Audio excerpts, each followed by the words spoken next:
Bonjour et bienvenue dans l'émission de voyance. Christophe, votre voyant, répond à toutes vos questions.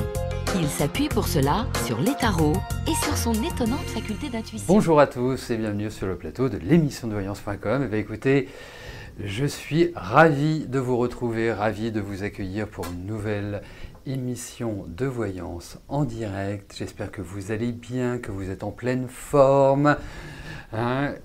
Autant en pleine forme que notre ami David, qui, rassurez-vous, moi je le connais depuis très longtemps. De temps en temps, il nous fait des petites sorties comme ça, voilà, de provocation. Mais vous savez, il est sympa. Il est très sympa. Voilà, c'est juste un adolescent attardé. Donc, que voulais-je vous dire? Oui, je prends l'antenne un peu avant, j'ai envie de papoter avec vous. S'il y a des sujets que vous souhaitez que nous abordions, eh bien, je serais ravi de participer à ces débats. Voilà. Et, bien évidemment, comme je ne sais pas tout, rien ne vaut une réflexion à plusieurs, et comme disait ma grand-mère, il y en a plus dans deux têtes que dans une. Voilà. Est-ce que je peux vous faire une prédiction tarot si vous avez rencontré quelqu'un, mais que vous connaissez... Ah oui, bien sûr. Bien sûr. Alors, effectivement, c'est pas...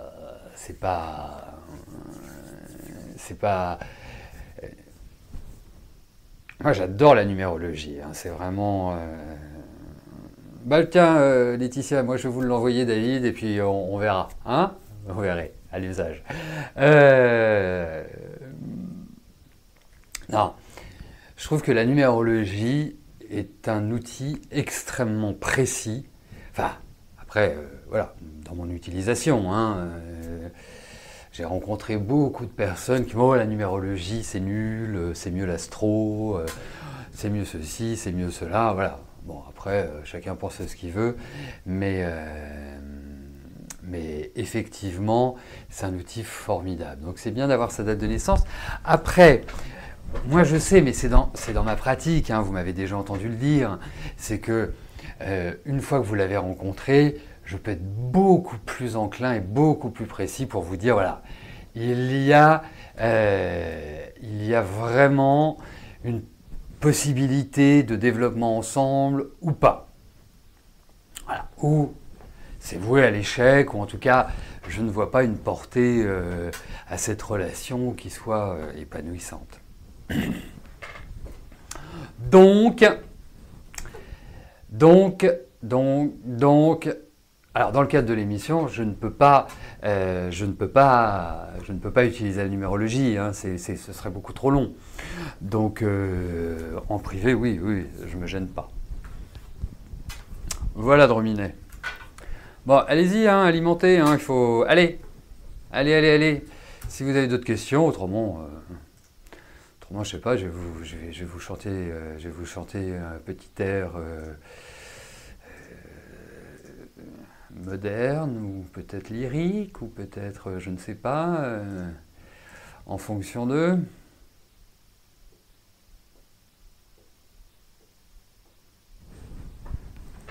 Si vous n'avez pas la date de naissance, le nom et le prénom, oui, effectivement, c'est un peu compliqué, ça c'est sûr.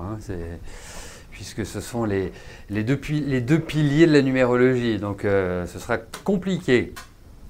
Voilà.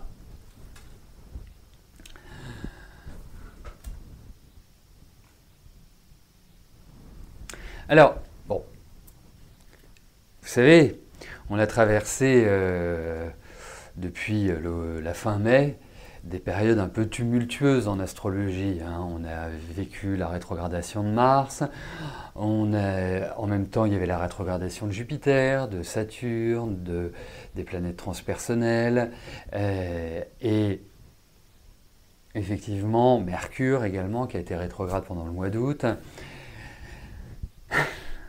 Et là, ça commence à se calmer. D'autant plus qu'on va avoir une nouvelle lune la semaine prochaine, puisque la nouvelle lune aura lieu, je crois que c'est le 9, oui tout à fait, c'est le 9. le 9 septembre. Donc on verra à cette occasion ce qui se passe, hein, quel est l'impact de cette nouvelle lune. On verra aussi qu'il va y avoir des mouvements planétaires assez intéressants, assez importants. Ça, ce sera pour le mois de septembre. Et puis je vous annonce aussi pour le mois d'octobre que nous allons avoir quelques petits aléas avec Vénus qui va devenir rétrograde. Au mois de novembre, nous allons avoir Mercure qui redeviendra rétrograde. Donc ça va être un petit peu chaud, mais ça on le verra petit à petit. Alors, un tirage de tarot peut se réaliser sur combien d'années? Alors, en fait, ce qui est très complexe dans le tarot, vous l'avez compris, hein, j'en parle assez régulièrement, c'est le temps. Pas que je ne sache pas définir le temps, c'est que quelque part, je pense que c'est un outil qui n'est pas fait pour ça. Vous voyez, qui n'est pas fait pour cadrer dans le temps. En revanche, lorsque je fais une consultation en dehors de l'émission quotidienne ou de l'émission Privilège, j'utilise un tirage qui est basé sur la roue astrologique, qui est basé sur les maisons astrologiques. Et ça, d'après ce que j'ai observé, d'après les retours que j'ai eus, c'est un tirage qui va à peu près sur 12 mois, voire 15, mais 12 mois c'est bien. Alors, après, on ne peut pas, à l'intérieur de cette période, le définir, dire voilà, c'est plutôt 3 mois, plutôt 4 mois. Mais j'ai observé aussi qu'avec ce tirage-là, il y a beaucoup de choses qui pouvaient arriver dans les 3 mois qui venaient. Faut que je fasse attention à la conjugaison parce que j'ai appris qu'il y avait une vérification des temps utilisés. Donc, après, je ne pense pas que ce soit sur plusieurs années, honnêtement. Hein. Alors, la complexité, c'est qu'effectivement, sur le tirage à 4 cartes, le tirage en croix, j'ai coutume de dire que c'est sur 3-4 mois, mais ça reste un peu mouvant. Faut quand même le dire. Donc c'est compliqué. C'est assez compliqué. J'ai vu qu'il y avait une autre question.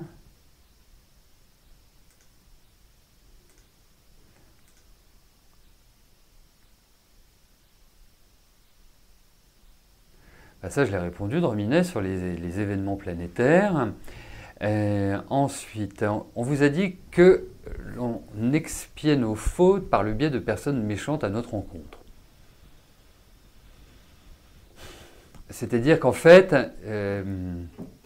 vous avez, schématiquement, hein, c'est ça, vous étiez méchant avec quelqu'un, ou méchante plus exactement, puisque vous êtes une femme. Vous êtes méchante avec quelqu'un, et le fait que quelqu'un soit méchant avec vous, ça annule ce que vous avez fait. Voilà, j'y crois pas du tout. Hein. J'y crois pas une seconde. Voilà.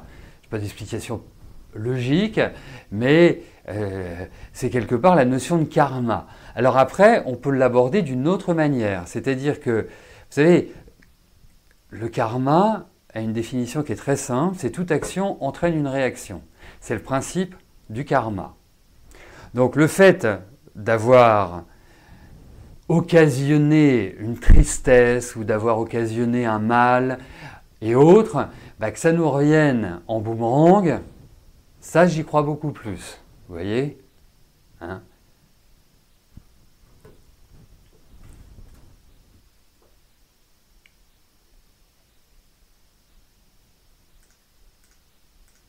La voyance pure est encore une autre pratique. Il y a plusieurs années, vous consultiez une dame qui disait uniquement sur un objet que vous portiez, elle était fantastique dans les détails, jusque dans la voyance. Il n'existe pas de date. Alors ça, ce n'est pas une question, c'est du vécu. Voilà, c'est une expérience. Alors effectivement, c'est super compliqué, hein. Super compliqué. Après, dans le tirage en croix, on peut voir si ça va arriver vite. Vous savez, mes amis m'interrogent quand ils ont des questions très spécifiques, particulières, ou qui veulent faire ceci, ou qui veulent faire cela. Effectivement, on peut voir. Moi, j'ai le souvenir assez récent, non, quand même pas récent, mais c'est un souvenir qui me vient en mémoire. C'était une amie qui voulait vendre son appartement, puis elle galérait à le vendre. Je lui fais les cartes, et puis on n'avait que des cartes rapides. Je lui dis, écoute, tu vas voir, ça va se faire super vite, mais vraiment super vite. C'est imminent, immédiat. En 15 jours, c'était vendu. Voilà. La semaine d'après, elle avait une visite, elle signait la promesse de vente la semaine suivante. Vous voyez, donc c'est pas toujours évident. Mais ça dépend des cartes. Exactement, Drominet, je lis dans vos pensées. Mais où allons-nous nous arrêter ? Je vous le demande. Alors ensuite...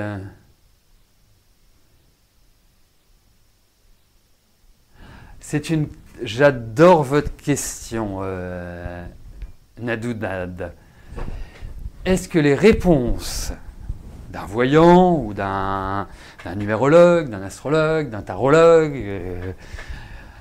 d'un chirologue et tout ce que vous voulez va avoir une influence sur le consultant ?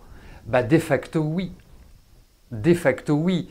C'est aussi une des raisons pour lesquelles, vous savez, je vais vous dire quelque chose, une réponse X ou Y, qui ne va pas correspondre à votre idée, ou qui ne va pas vous satisfaire, dans le sens où je vais vous dire le contraire de ce que vous aimeriez. Bon, vous avez deux solutions, et c'est ce en quoi il y a une différence entre l'animal et l'être humain, c'est le libre arbitre, c'est-à-dire la capacité de choix. Ça m'arrive d'avoir des coups de fil de personnes qui me disent « Ah je voudrais prendre un rendez-vous avec vous, je voudrais reprendre un rendez-vous avec vous », qui me disent « Ah vous savez, j'aurais vraiment mieux fait de vous écouter ». Mais oui, peut-être que cette personne ou ces personnes auraient mieux fait de m'écouter. Mais au moins, chacun fait son expérience. Après, moi dans ma pratique, et là je parle de ma pratique, il y a effectivement une dimension événementielle, mais il y a une dimension psychologique. Je pars toujours du principe qu'on peut transformer les choses. Donc, mon rôle n'est pas un rôle pour vous dire « faites ceci, faites cela ». C'est tout simple. Pourquoi ? Parce que, par nature, j'aime pas trop qu'on me dise « tu fais ceci, tu fais cela ». Donc, je ne vois pas pourquoi, n'aimant pas ça, je l'imposerais aux autres. Ça permet un éveil, ça permet une réflexion, ça permet une analyse. Et après, vous décidez. Vous voyez, si vous avez confiance en la personne que vous interrogez, eh bien, ça va mûrir votre réflexion. Si vous consultez une personne pour la première fois, forcément, ça peut créer un trouble. Ça peut créer une sorte de direction que vous n'auriez pas forcément choisie. Mais c'est toujours, in fine, votre décision. Toujours, toujours. Moi, je suis un miroir. Je suis quelqu'un qui, à un moment donné, c'est pour ça que je commence toutes mes consultations par vous parler de ce qui se passe, par vous parler de ce que vous vivez, comment vous le vivez, comment ça va évoluer. Vous voyez, parce que au moins, je ne vous connais pas, je ne sais pas qui vous êtes, je ne sais pas ce que vous vivez, je ne sais pas si vous êtes heureuse, malheureuse, heureuse en amour, malheureuse en amour, heureuse dans votre travail, malheureuse dans votre travail, si vous êtes riche, pauvre, si vous mesurez 1m20, je n'ai, hormis si vous venez bien évidemment à la boutique, mais je n'ai aucune information. Et je trouve que la première chose que doit faire un professionnel, c'est premièrement ne pas vous demander pourquoi vous venez le voir, hormis dans certains cas où vous avez juste une question spécifique à poser. Mais ne pas vous demander pourquoi vous venez le consulter, et deuxièmement, ce qui implique que c'est à lui de vous parler. Voilà, à lui de dévoiler ce qu'il ressent, comment il ressent. C'est la base. si vous consultez quelqu'un que vous ne connaissez pas, vous ne dites rien. Voilà. Une personne qui vous dit quelle est votre question, vous dites écoutez, moi je viens faire un point. Voilà, je viens. Et comme ça, vous verrez ce que la personne vous révèle, si c'est en adéquation avec ce que vous vivez, et à partir de là, vous serez rassuré, vous serez sécurisé, et vous, là, ça crée un bon environnement pour une consultation, tout simplement. Tout simplement. Donc, voilà, c'est comme ça que je procéderai en allant voir un tarologue, un numérologue, qui que ce soit d'autre. Voilà.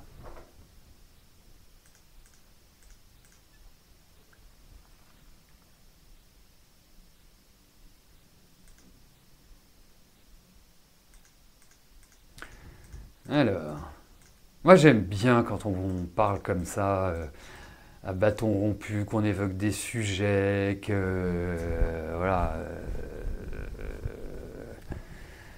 je trouve ça passionnant. Je devrais le faire plus souvent. Après, c'est parfois une question de temps. Alors, Mireille, pour la maison, je vous avais dit en 2 fois, et c'est ce qui arrive. D'accord. Merci Michel pour votre bonne appréciation. Et vous savez,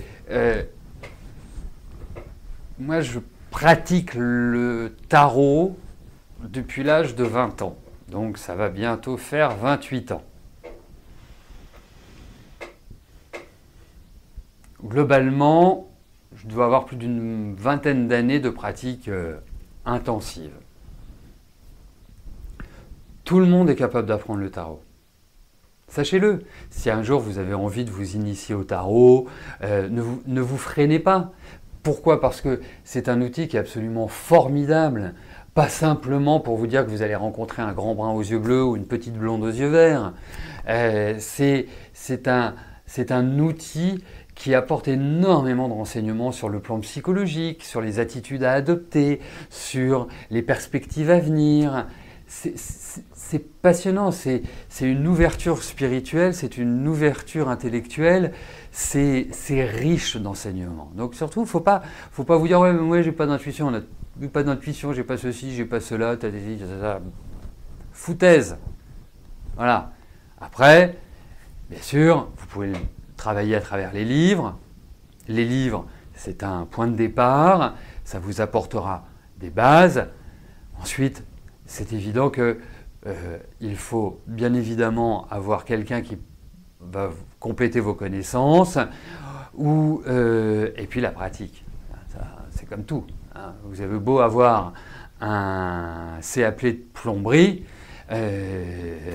vous serez moins performant que quelqu'un qui a 30 ans de métier. Vous voyez, c'est toujours la même chose. On évolue, on apprend, on développe, c'est le principe.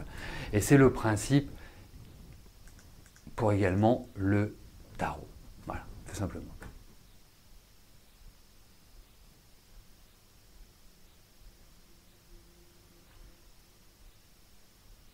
Ah, qu'est-ce que l'astro-karmique ? L'astrologie. Alors, en fait, l'astrologie karmique, vous pouvez l'aborder de différentes manières. Je vous explique pourquoi. En fait, c'est que l'astrologie karmique est l'utilisation, ça c'est le basique, est l'utilisation des nœuds lunaires de la lune noire. Voilà.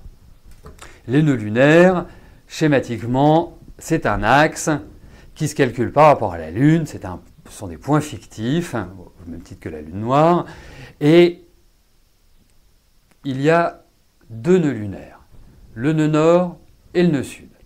Le nœud sud, schématiquement, c'est d'où l'on vient. Le nœud nord, c'est ce vers quoi nous devons tendre dans notre vie. Ça, c'est l'astrologie karmique, on va dire, classique. Après, vous avez une astrologie karmique que j'ai apprise par l'intermédiaire d'un professeur qui s'appelle Irène Andrieux. Ceux qui font de l'astro ont peut-être entendu parler d'Irène Andrieux, qui est un professeur extraordinaire, qui a une culture magnifique sur la mythologie, qu'elle soit grecque, romaine, qu'elle soit aussi d'Inde. Franchement, c'est une initiation que j'ai trouvée absolument merveilleuse et qui utilise les relations solilunaires entre le Soleil et la Lune. Bien évidemment, les nœuds lunaires. Et puis, c'est l'utilisation aussi d'autres aspects planétaires entre les planètes. C'est-à-dire qu'en général, l'astrologie occidentale va utiliser les aspects majeurs du type trigone, carré, sextile, conjonction. Voilà. En astrologie karmique, on va utiliser les sesquicarrés, les semi-carrés, les quinconces. Ce sont des aspects. Un aspect, c'est l'écart qui existe entre deux planètes. Voilà. Donc, soit ça forme, soit l'écart forme un aspect, soit ils n'ont pas d'aspect, tout simplement. Donc voilà, c'est ça l'astrologie karmique.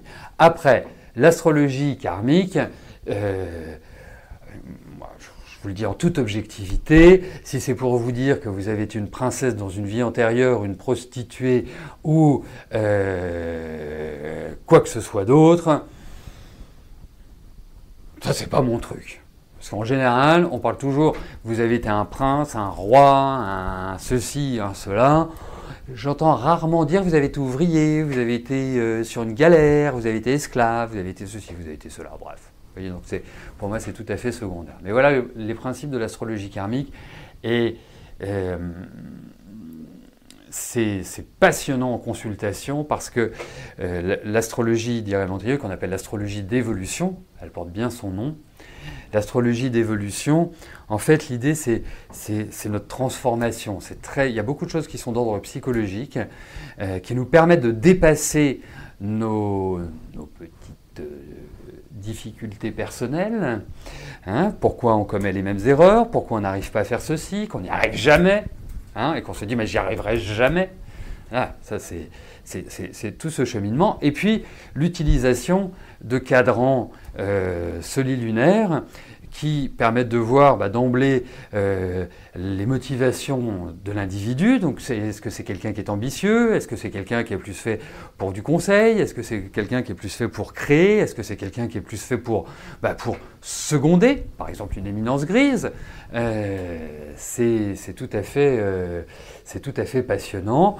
Et puis après, on utilise énormément les nouvelles lunes en cours de vie. Les nouvelles lunes, puisque nous allons en avoir 2 ou 3 qui sont des cycles de 29 ans et demi, donc qui couvrent quand même, chaque nouvelle lune va couvrir une très grande partie de notre existence. Voilà. Voilà. Ah, moi, le pendule, j'adore. Alors, vous savez, le pendule, c'est aussi fiable que les autres supports. Pourquoi ? Parce que ce n'est jamais le tarot, jamais le pendule qui n'est pas fiable. C'est celui qui l'utilise. C'est la perception qu'il en a au moment où il l'exerce. Vous voyez, c'est tout simple. Moi, j'adore le pendule. Je trouve ça formidable. J'ai pas autant le temps que j'aimerais pour pouvoir travailler, pour pouvoir perfectionner. Mais franchement, moi, j'ai pris un plaisir à l'apprendre, à le découvrir, à découvrir la portée et la véracité que l'on pouvait retrouver à travers un pendule. Ouais, j'adore, franchement j'adore. Hein, je vous le dis très clairement, j'adore. J'adore, puis c'est un magnifique objet, c'est super d'utilisation. Voilà, après, c'est comme tout, ce sont des techniques. Et puis, c'est le travail. Vous savez, on a beau dire, dans ces disciplines, c'est comme dans les autres disciplines, si vous ne le travaillez pas, vous allez rester, même si vous êtes doué, vous allez rester au stade basique.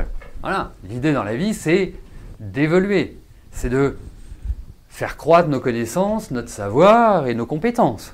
Je ne sais pas ce que vous en pensez, mais enfin, moi, en tout cas, c'est comme ça que je l'aborde. Voilà. Bon, je vous signale qu'il est 37. Hein. Je n'avais pas vu l'heure, mais je pense qu'on va pouvoir peut-être y aller, non? Je ne sais pas ce que vous en pensez. Hein? Tout le monde est prêt, tout le monde est là, tout le monde est calé, tout le monde a l'émission, tout le monde voit, tout le monde entend. C'est formidable, la vie est belle. Voilà, soyons heureux. Allez. Bon, je vous informe que notre ami David est parti. Pas parti parce qu'il faisait la tête, bien évidemment, mais En général, il s'occupe de valider les questions et puis après, il me laisse faire. Voilà. Parce que je suis extraordinaire, que j'arrive à gérer mon émission tout seul. Voilà. Bon, allez. On est parti. Daniel, bonjour. Est-ce que je vois la santé de votre mari? Comment je vois la santé de votre mari, plus exactement?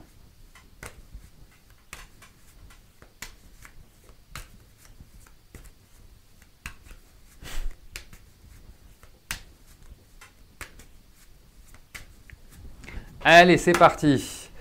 Voyons la santé de votre mari, Daniel.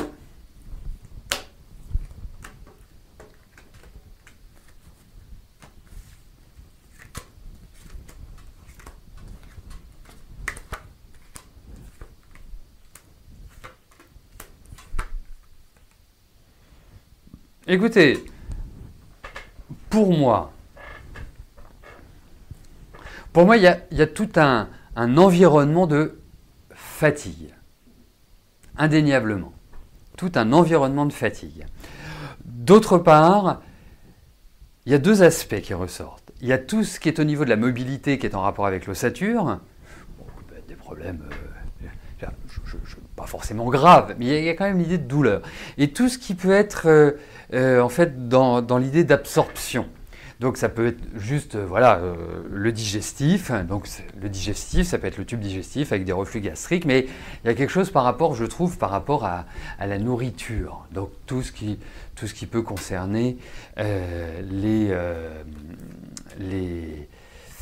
émonctoires. Donc intestin, foie, rein et tutti quanti. Voilà. Donc tous émonctoires et mobilité. Mais je vous avouerai que je ne trouve pas forcément une forme olympique. Comme s'il se faisait du tracas. Je le trouve très isolé en fait. Je le trouve très dans son... pas communicant. Vous voyez, ça peut même être une forme de déprime, hein, pour tout vous dire. Parce que votre mari paraît solide comme ça extérieurement, mais vous qui le connaissez bien, je trouve qu'il y a un émotionnel et je trouve qu'il y a une espèce de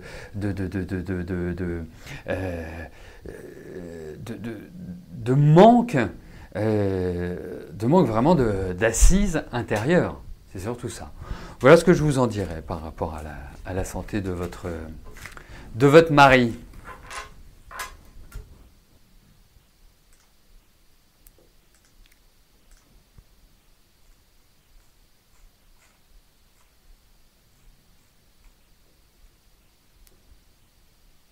Jacqueline, bonjour. Allez-vous continuer à travailler sur le deuxième site encore toute une année scolaire? Donc, en fait, allez-vous rester sur le deuxième site? En fait, c'est ça. Donc, voyons au niveau du travail. S'il y a l'idée d'un changement, ça veut dire que vous ne restez pas. Vous voyez, c'est...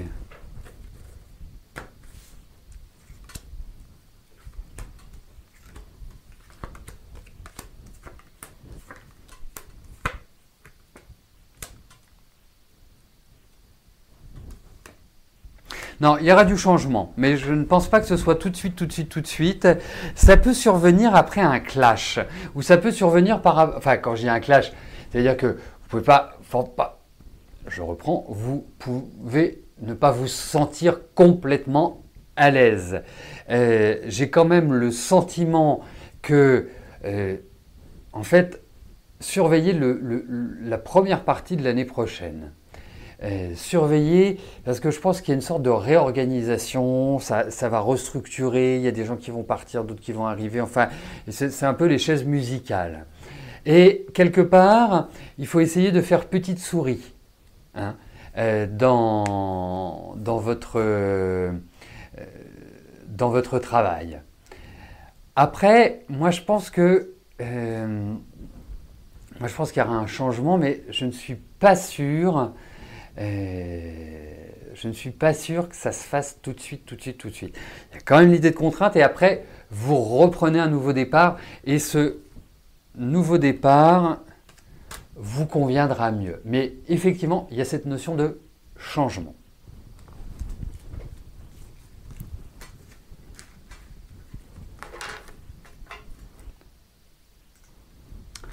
Margot, bonjour.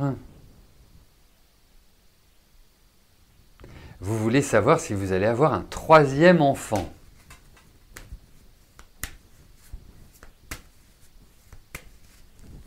Allez, voyons au niveau des enfants. Troisième ou pas troisième?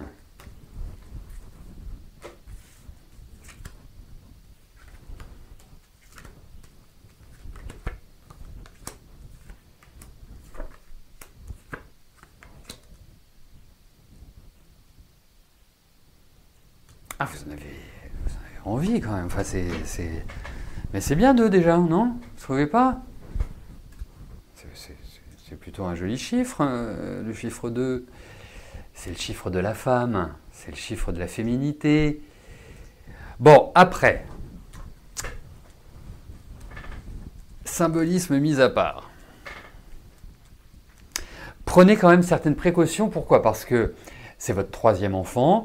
Je vois votre génération, même si vous êtes alors franchement largement en âge même d'en faire plus que 3, je vous trouve quand même pas au top de votre forme. Et je pense que c'est mieux. Voilà, vous allez porter un enfant pendant 9 mois, c'est fatigant, vous en avez 2 autres, plus un mari, donc ça vous en fait déjà 3. Hein, c'est pas l'évidence, vous voyez. Et même sur le plan, je dirais, hormonal, même sur le plan, quelque part, de la... même gynécologique, je pense qu'il faut... Voilà, il ne faut pas vous presser. Moi, je vous dirais, j'ai un feeling que oui. Hein, alors, franchement, j'ai cette impression-là. Mais prenez votre temps, que ça ne devienne pas, parce que moi, je pense que je ne suis pas sûr que ça arrive tout de suite. Je pense que... Ah, 2 vous suffisent, d'accord. Alors c'est pour ça que je vois des trucs qui sont pas... Ah ben alors je préfère, parce que je pensais que vous en vouliez un troisième. Hein. Moi je suis pas... Moi je suis... Franchement, c'est la vie qui fait que... Mais moi ce qui m'inquiète plus, c'est plus votre état, si vous voulez. C'est plus ça. Parce que effectivement, vous auriez 20 ans, sans vouloir être désagréable, vous auriez 20 ans, bon, avec des cartes comme ça, je les analyserai différemment. C'est ça aussi qui est important dans l'âge. Hein. C'est aussi pour ça qu'on vous demande la date de naissance. C'est qu'on n'interprète pas de la même manière quand on a 20 ans que quand on en a bientôt 39. Hein. Donc, mais moi je pense que voilà, il n'y a pas de souci pour que vous en ayez. Eh ben c'est parfait. C'est parfait. Margot, c'est exactement ce que j'allais vous dire. Moi, je ne sens pas tout de suite. Moi, j'attendrai. Il faut vous requinquer. Vous ne traversez pas des périodes qui sont simples. Donc, c'est super d'avoir un troisième enfant. Hein. On a toujours coutume de dire de toute façon que l'enfant arrive toujours avec son sandwich. Mais je trouve que vous êtes dans une période qui n'est pas évidente, que ce soit, enfin dans votre vie en général. On a l'impression que vous essayez de... Voilà. Ah bah oui, mais c'est facile pour un homme hein, de vouloir un enfant. Hein. C'est franchement, moi à sa place, je ne m'arrêterais pas à 3. Hein. Donc, mais voilà, non, patientez. C'est bien, c'est bien. Mais, donc, on aura l'occasion de reposer la question, mais je vous verrai bien en avoir un troisième.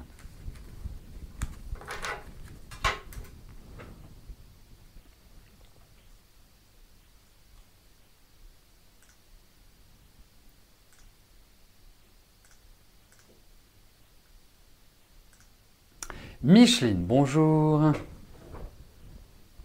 Le 13 septembre prochain, le tribunal tranchera concernant un de vos placements bloqués et vous pensez qu'il y aura jugement pour les modalités de remboursement. Sera-ce positif?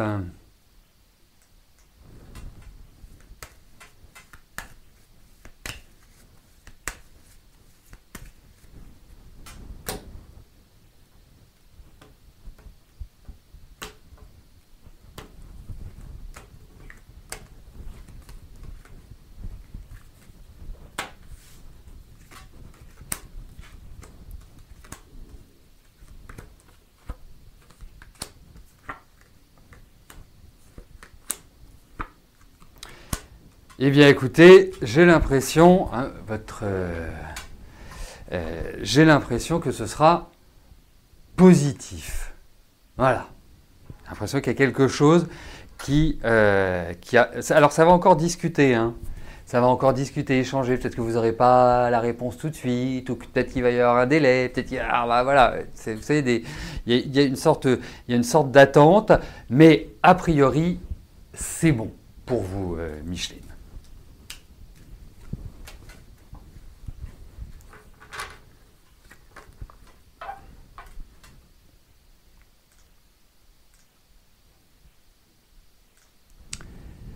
Pierrette, bonjour. Je vous avais dit que Bertrand divorcerait, vous vivez ensemble, mais depuis quelque temps, il y a beaucoup de tensions entre vous à cause de toujours la même personne, avec ses manipulations, et franchement, vous en avez ras-le-bol. Est-ce que je vois une rupture? Alors écoutez, déjà, je vais vous dire une chose, Pierrette.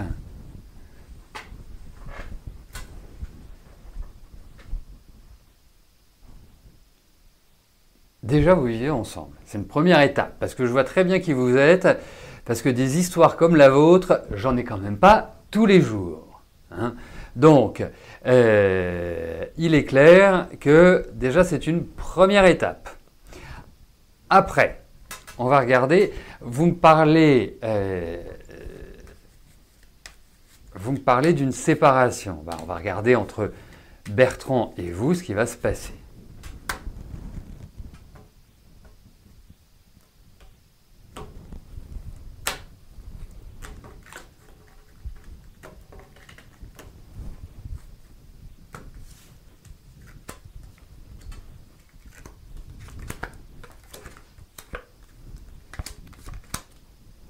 Ben, il y a toujours... Alors, moi, je vois pas forcément de séparation définitive, hein, je tiens à vous le dire.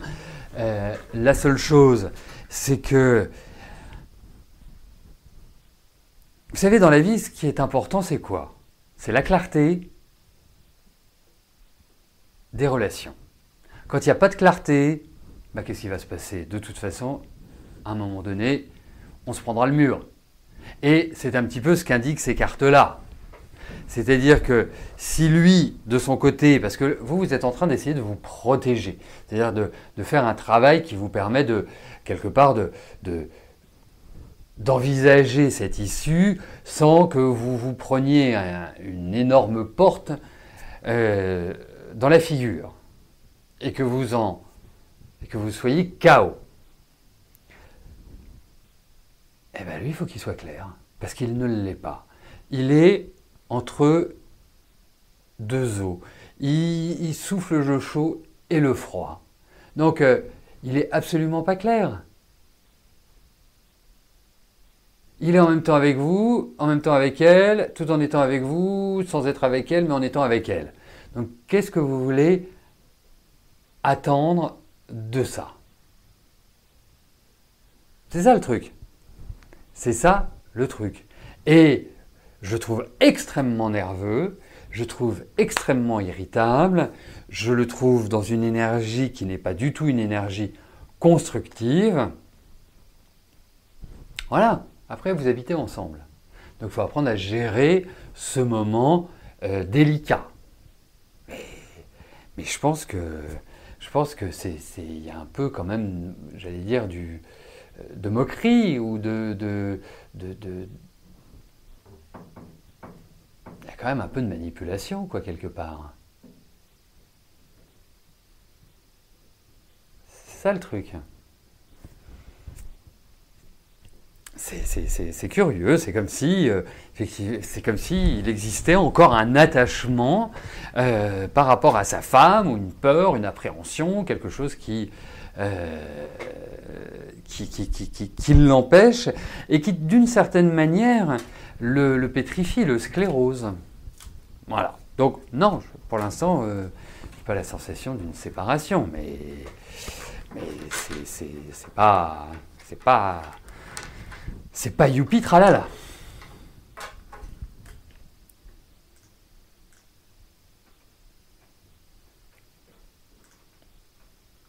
Valérie, bonjour.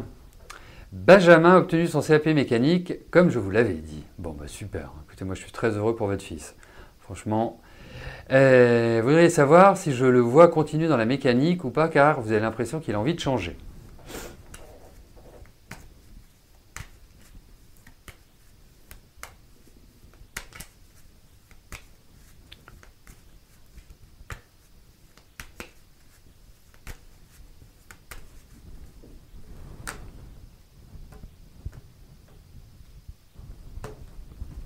Excusez-moi, j'ajouterai une chose par rapport pour Pierrette, par rapport à la précédente question. Je suis désolé, mais parfois j'ai des choses qui viennent. Et puis, vous ne pouvez avoir qu'une confiance très très limitée en lui. Donc c'est compliqué de vivre une relation, de se projeter dans une relation quand la jauge confiance est en dessous de la moyenne. Voilà.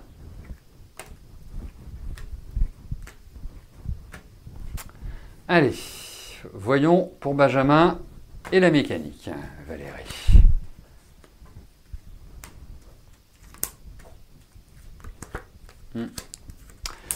J'ai l'impression que vous avez une bonne intuition. Que vous avez une bonne impression. Non, il y a des trucs qui le dérangent, mais j'ai l'impression qu'il y a des choses qui le dérangent plus dans son organisation de travail. Parce que j'imagine, il doit travailler quelque part là maintenant, non? Je ne sais pas où il en est, s'il a eu son CAP. Est-ce que quand on a fini son CAP mécanique, est-ce qu'on rentre tout de suite dans le monde du travail? Ou est-ce qu'il y a, je ne sais pas, une spécialisation ou un lieu où on peut compléter ses connaissances? Ça, n'étant pas très bricoleur, je ne connais pas bien. Je ne connais pas bien l'ordre des diplômes dans les métiers manuels. Mais je vais tout de suite vous rassurer. C'est-à-dire qu'effectivement, il y a un petit blocage par rapport à la mécanique, mais je pense que c'est un blocage structurel. Ce n'est pas un blocage par rapport à la mécanique. Je pense que c'est plus un environnement, moi, qui me paraît être difficile pour Benjamin. En revanche, j'ai l'impression qu'il va y avoir une énergie retrouvée, une sorte de stimuli. Vous voyez, il a passé son CAP, il a stressé pour son CAP. Il n'était pas... parce que c'est un garçon qui a un émotionnel très riche à l'intérieur, vraiment à l'intérieur. Donc, l'angoisse, elle est presque permanente dans son fonctionnement. Après, j'ai le sentiment qu'une fois qu'il aura passé cette fin d'année, qui rentrera dans 2019, je pense que les énergies évolueront, puisque on a l'impression qu'à partir des beaux jours, que, en fait, flouf, il y a un bonheur retrouvé. Voilà. Donc vous en faites pas. Il s'en sortira très bien, votre fils. Et puis, il aura quand même des coups de chance. Vous voyez, c'est important la chance dans la vie. Le travail est très important, mais avec le petit facteur chance qui s'associe à l'esprit de travail, ça permet de mieux réussir. Regardez notre président,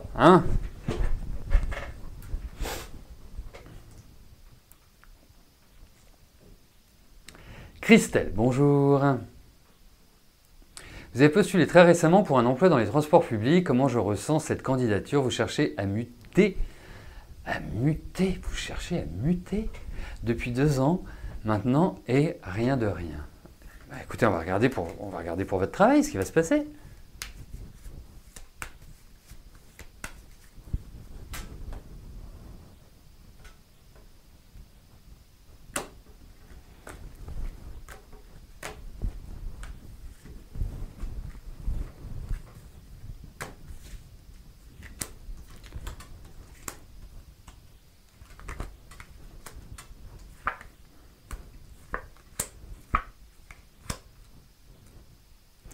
J'ai juste une toute petite question.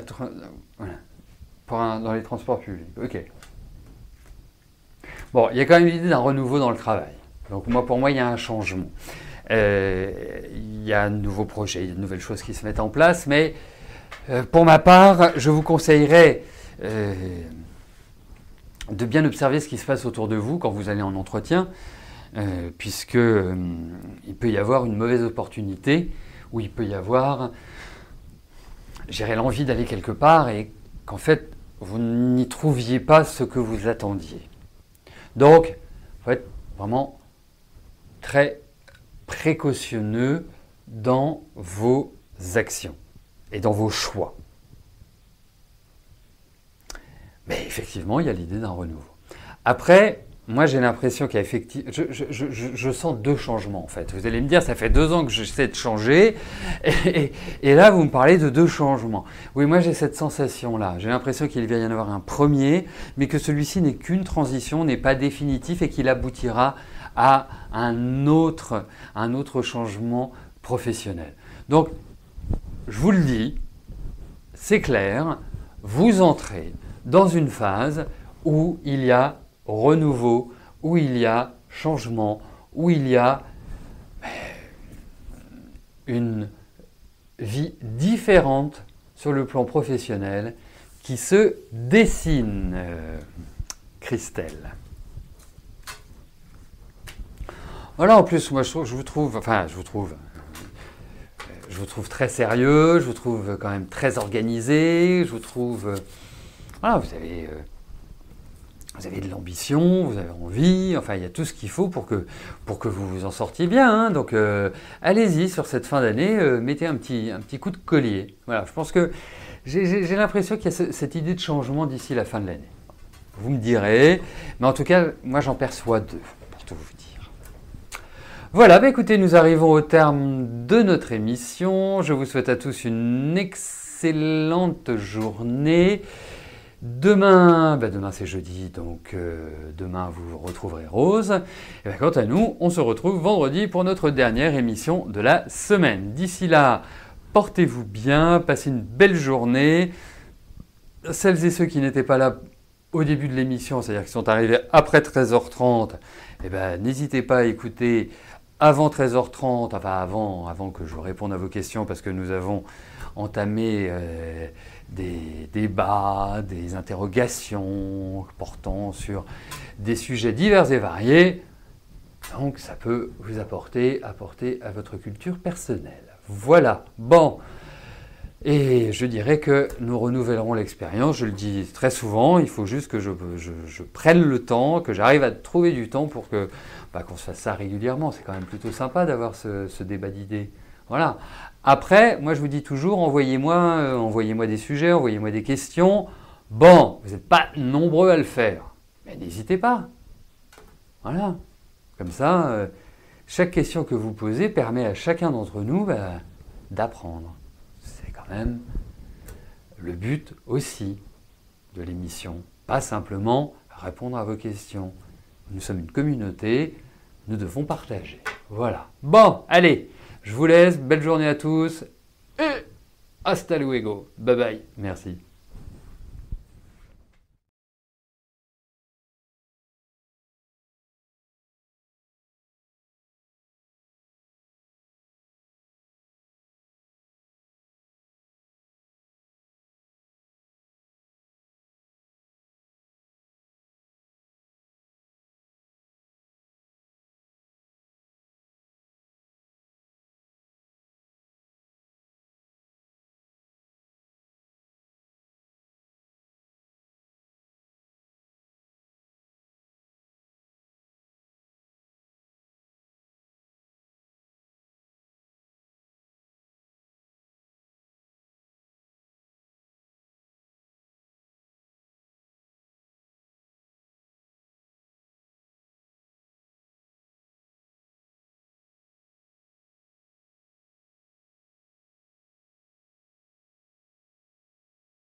N'oubliez pas que du lundi au vendredi, à partir de 13h30, je réponds en direct à vos questions sur le site de l'émissiondevoyance.com et j'aborde avec vous tous les sujets qui vous tiennent à cœur.